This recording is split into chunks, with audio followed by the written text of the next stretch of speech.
እግዚአብሔር በዓለም ላይ እየፈለገ ያለው ሰው ነው። ቲቸር የ8 ነው 7 ቢሊዮን እኮ ደርሰናል።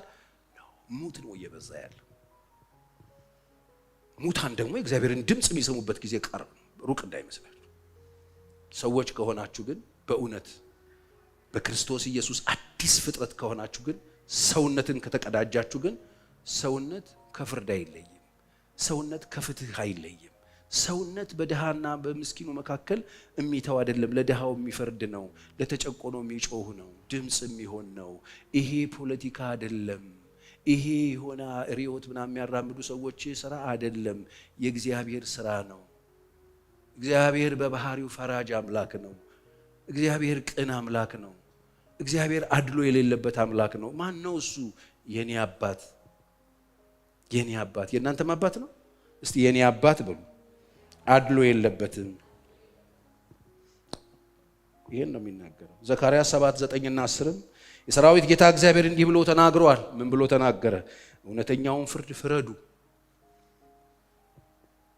እግዚአብሔር እውነተኛውን ፍርድ ፍረዱ፣ ቸርነትና ምህረትን ሁላችሁ ለወንድሞቻችሁ አድርጉ። ቸርነትን ምህረትን አድርጉ። እውነተኛ ፍርድ ፍረዱ፣ ቸርነትና ምህረትን አድርጉ። እግዚአብሔር ቤት ተሰብስባችሁ ቸርነት ለማድረግ በጣም የምትጨነቁ፣ ምህረትን ለመስጠት በጣም የምትጨነቁ፣ እያመለካችሁ ምህረት የሌላችሁ፣ እያመለካችሁት እግዚአብሔርን በእግዚአብሔር ቤት ቆይታችሁ ለይቅርታ ልባችሁ ዝግ የሆነ ሰዎች አትጠራጠሩ። እግዚአብሔር ጋር አልመጣችሁ፣ የደረሰበት አልደረሳችሁ፣ ሰውነትን አላገኛችሁም ገና። ሰው ስትሆኑ የእግዚአብሔርን ድምጽ ነው የምትሰሙት። ከሰማችሁ እግዚአብሔር ቸርነትና ምህረት አድርጉ መጣችኋል። በቃ ቸር ሁኑ፣ እርስ በርሳችሁ ቸሮችና ሩሩ ሁኑ ተብለው ተጽፏል። ቸርና ሩሩ ሁኑ፣ ለቀቅ አድርጉ፣ ምህረት አድርጉ። ለእህቶቻችሁ ለወንድሞቻችሁ ምህረት አድርጉ፣ ለሚስቶቻችሁ ምህረት አድርጉ፣ ለባሎቻችሁ ምህረት አድርጉ፣ ለገፏችሁ ለከፉባችሁ ሰዎች ምህረት አድርጉ፣ ይቅርታ አድርጉ። ከነቁርሾ እየዘመራችሁ ከነቁርሾ እያመለካችሁ ከነቁርሾ የእግዚአብሔርን ቃል እየሰማችሁ አትሂዱ። ፍርድን ፍረዱ፣ ደግሞ ቸርነትና ምህረትን ለወንድሞቻችሁ አድርጉ። መበለቲቱንና ድሃ አደጉን ምጽአተኛውና ችግረኛውን አትበድሉ ይላል። አይገርምም? መበለትና ድሃ በደንብ ስሙኝ እሺ። ዛሬ እንደው ስለ እግዚአብሔር መበለትና ድሃ ምጽአተኛና ችግረኛን አትበድሉ። በደንብ ስሙ። አቅም የሌላቸው ሰዎች፣ የተጎዱ ሰዎች፣ ጉልበት የሌላቸው፣ ምንም ማድረግ የማይችሉ ምጽአተኞች፣ መጠጊያ የሌላቸው፣ መሄጃ የሌላቸው፣ ምንም መልስ ሊመልሱላችሁ የማይችሉ፣ አቅም የሌላቸው፣ ከናንተ ጋር መሟገት የማይችሉ፣ ከናንተ ጋር መጣላት የማይችሉ፣ ከናንተ ጋር መፎካከር የማይችሉ ምጽአተኞች ከሌላ ቦታ የመጡ ሊሆኑ ይችላሉ። ከሌላ መንደር የመጡ ሊሆኑ ይችላሉ። ዘመድ የሌላቸው ሊሆኑ ይችላሉ። ድሆች ሊሆኑ ይችላሉ። በልዩ አይነት ችግር ውስጥ ያሉ ሰዎችን እንዳትበድሉ። ለምን መሰላችሁ? በጣም የምትበድሏቸው ከሆነ፣ በእነሱ ላይ ግፍ የምትሰሩ ከሆነ፣ አቅም የሌላቸው ሰዎች አካባቢያችሁ ሚኖሩ፣ እቤታችሁ ሚኖሩ፣ ሰፈራችሁ ሚኖሩ፣ ስራ ቦታችሁ ላይ ሚኖሩ፣ አቅም የሌላቸው፣ ዘመድ የሌላቸው፣ ምስኪኖች፣ ችግረኞች፣ የተገፉ፣ ምንም ጉልበት የሌላቸው የምትሏቸውን ሁሉ እንደዚህ እያሉ እየተጨነቁ የሚሰሟችሁ ሪያክት ማድረግ የማይችሉ ሰዎችን አትበድሉ።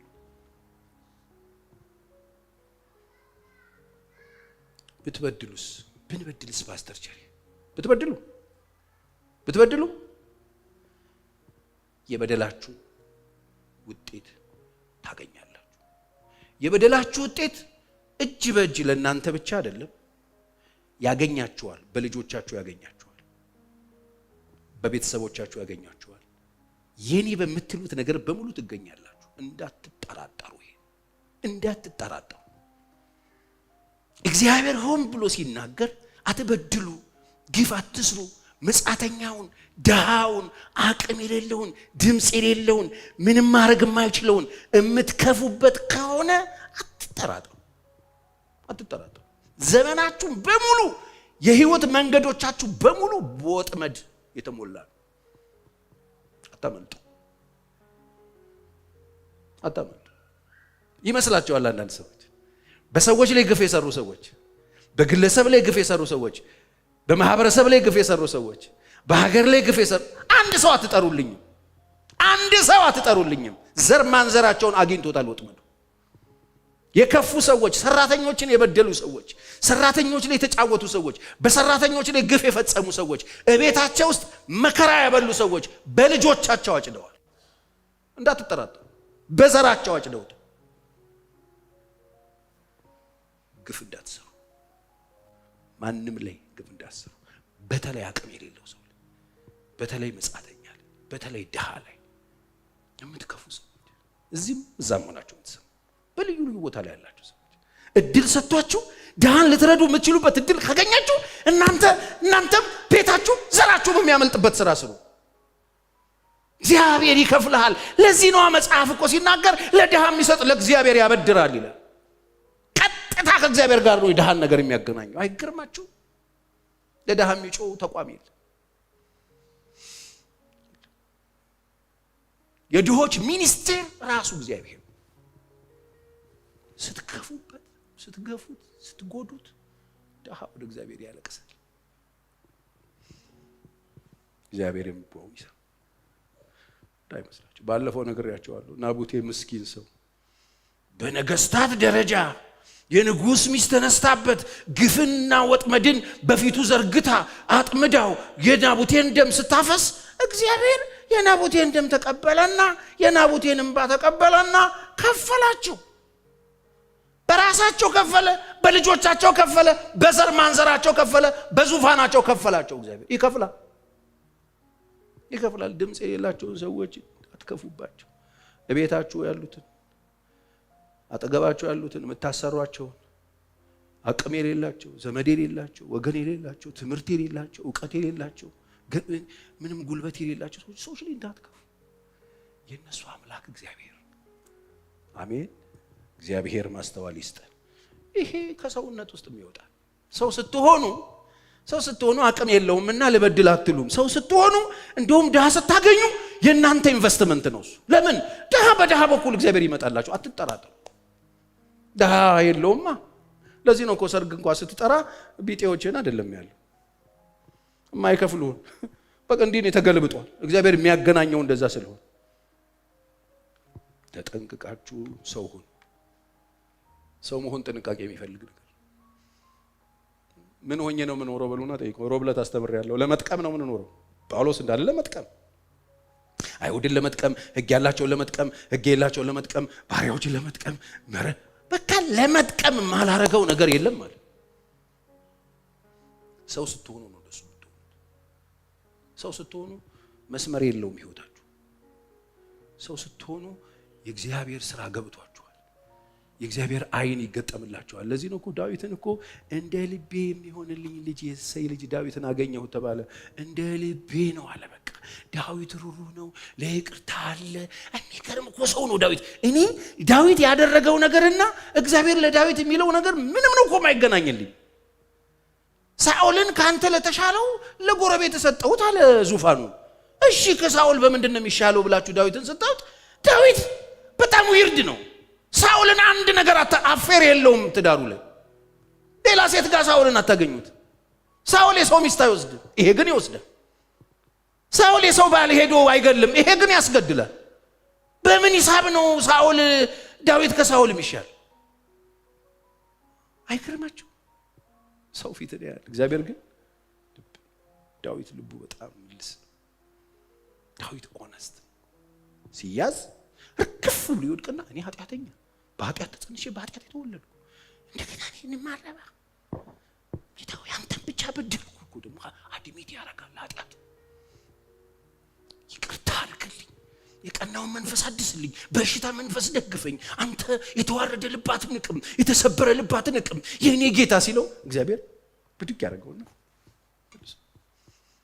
እንዴት ነው እንደዚህ እንደ ልብ የተባለው? ዳዊት ያንን ያሳድደው የነበረው ሳኦልን ከአንድም 2-3 ያግኝቶት ተኝቶለት ጦሩ ተነቅሎ አጠገቡ እኮ ነው ያለው። ንቅል አድርጎ ደረቱ ስክት ማድረግ ሲችል አቢሳ ይሄው እግዚአብሔር ጠላትን አሳልፎ ሰጠ ውጋው ሲል አቤት ቸርነቱ፣ አቤት ምሕረቱ።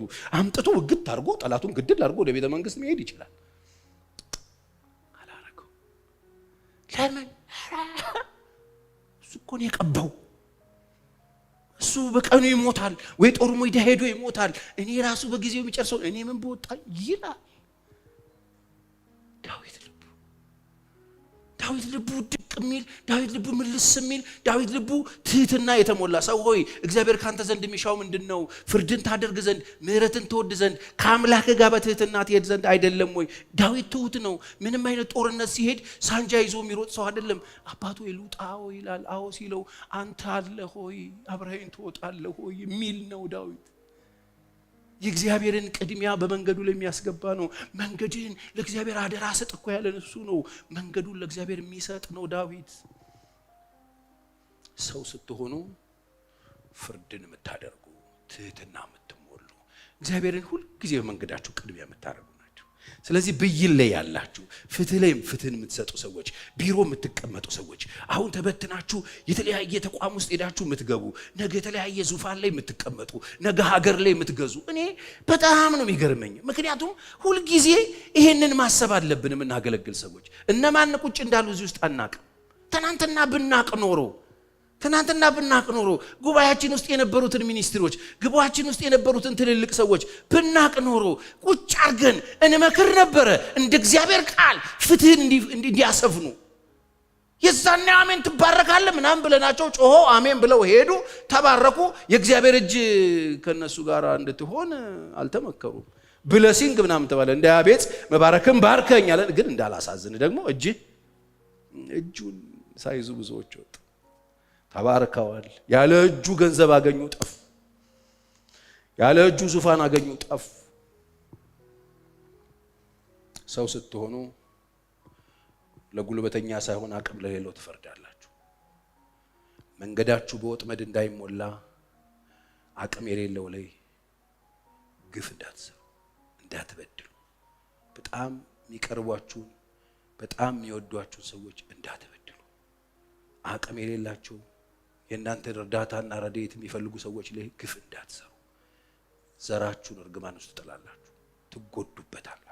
ወጥመድ አለ፣ ይይዛችኋል። በሄዳችሁበት መንገድ አታመልጡ።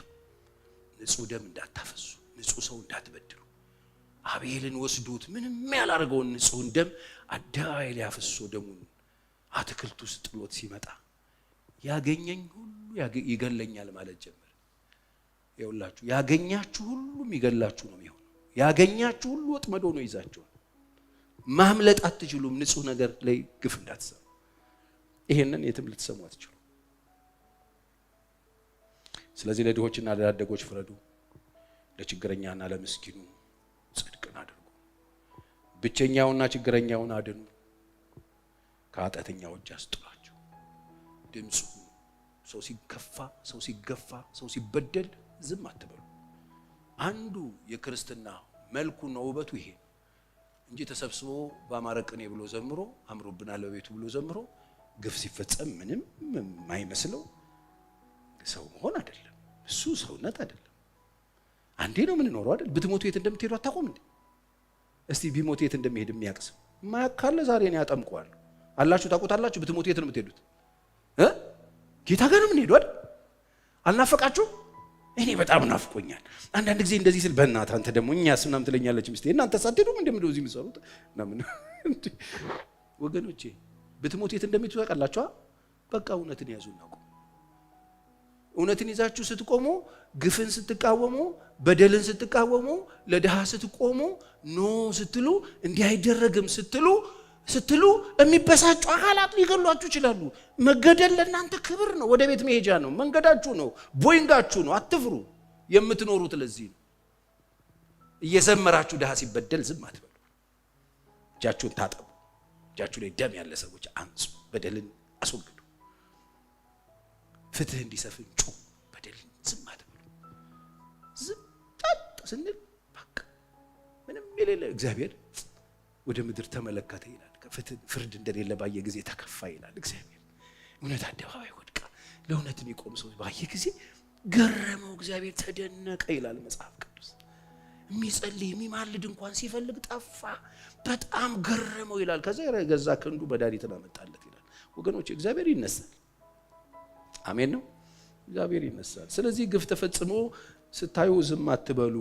ለግፍ ጩሁ። ለግፍ ስታዩ አልቅሱ፣ ጸልዩ፣ ኖ በሉ። ሰው ሲበደል ስታዩ ዝም ብላችሁ አትለፉ። ለምንድን ነው በሉ። ምክንያቱም እግዚአብሔር እናንተን ነው የሚጠብቀው። እግዚአብሔር ሌላ አካል የሆኑ ክንፍ ያላቸው መልአክ አልመደበም። የመደበው የዳኑትን ልጆቹን ነው። ክብር ለኢየሱስ ይሁን። እግዚአብሔር ማስተዋልን ይስጠን። ስለዚህ ለፍትህ መቆም ሰው መሆናችንን ማሳያ ነው። በቃ ሰው ነህ ሰው አይደለህም ነው ጥያቄ። ሰው ነሽ ሰው አይደለሽም ነው ጥያቄ። አንዱ ሰው የሰው ምልክት በደልን አይቶ ዝም ይል አይደለም የሚሟገት ለምን የሚል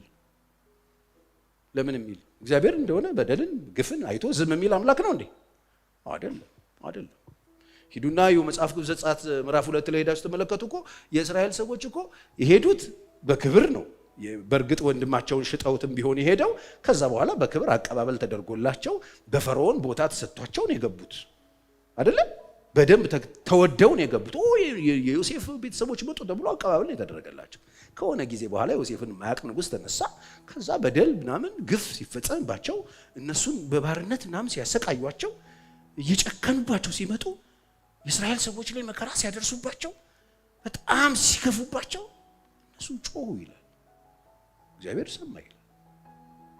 አይገርምም? እግዚአብሔር ግፍ ዝም ብሎ ግፍ መንግስት ስለሆነ የግብጽ ፈርዖን እንደፈለገ ማድረግ የሚችል መሰሉት። የሆኑ በቃ መጤዎች ናቸው፣ ስደተኞች ናቸው፣ ዝም ብለው ጭቃ እያቦኩ የሚበዙ ናቸው ብሎ ነው ግፍን የፈጸመው። እነሱ ላይ መከራ ሊያደርስ መጨረሻ ግፉን ላያቸው ላይ ጭኖ ሲያስጨንቃቸው መጽሐፍ ቅዱስ ዘጸአት ምዕራፍ 2 ቁጥር 23 ላይ ከዚያም ከብዙ ቀን በኋላ እንዲሆነ የግብጽ ንጉስ ሞተ። ከዛ የእስራኤልም ልጆች ከባርነት የተነሳ አለቀሱ። ባርነት ሲበዛ ሰው ያለቅሳል። ሰው ያልቅስባችሁ ነገስታት በባርነት የተነሳ እላያቸው ላይ ከሚመጣው ግፍ የተነሳ እንደገና ሲያስጨንቋቸው እንቅልፍ እየነሱ ጭቃ እያስቦኩ ጡብ እያስጠፈጠፉ በስራቸው ልክ የሚከፍሏቸው አይደለም። እንደገና ግፍ ያበዙባቸዋል፣ መከራ ያበዙባቸዋል፣ ጭንቅ ያበዙባቸዋል። ከዛ እግዚአብሔር ፊት አለቀሱ ይላል። ግፉ አስለቀሳቸው። ወገኖቼ የሚያለቅስ ሰው ከተነሳ በእግዚአብሔር ፊት ካለቀሰ፣ ቅድም እንዳልኳችሁ ግፍ ስትፈጽሙበት ካለቀሰ፣ ግፍ ስትፈጽሙበት ከጮኸ፣ የድሃን የባሪያን የምጻተኛን የችግረኛን ጩኸት የሚሰማ አልፋና ኦሜጋ የሆነ ሰማይ ዙፋኑ ምድር የብርጉ መረገጫ የሆነች አምላክ አለ። የሰማኝ አሜን ይበል። አለቀሱ። ስቅስቅ ብሏል። ቅሱ ሀገር ምንድን ነው የጮት? ስለ ባርነታቸው ጩኸታቸው ወደ እግዚአብሔር ወጣ። አይገርምም? የባሪያን ድምፅ ይሰማል እግዚአብሔር።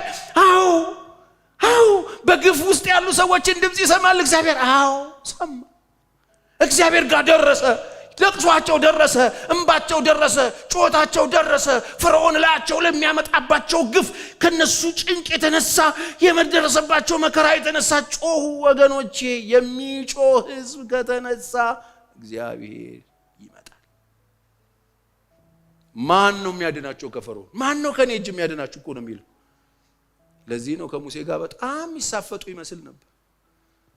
እግዚአብሔር አይቷል፣ የሕዝቡን ጩኸት ሰምቷል። ምንም ይሁን ሕዝቡ ጭቃብኪ ነው ይሁና፣ ባሪያ ነው ይሁና። 430 ዓመት እኮ ነው እጃችን ላይ የነበረው እና ጠፍጥፈ የሰራው ብሎኬት መሰለ የኔ ነው እግዚአብሔር። ሕዝቡ አንተ እንደምታስጠፈጥፋቸው ጡብ ጭቃ መሰለ የኔ ነው አለ እግዚአብሔር። እግዚአብሔር ሰማ፣ ወደ እግዚአብሔር ወጣ። እግዚአብሔርም የለቅሷቸውን ድምፅ ምን አረገ? የድሆችን ድምፅ ይሰማል።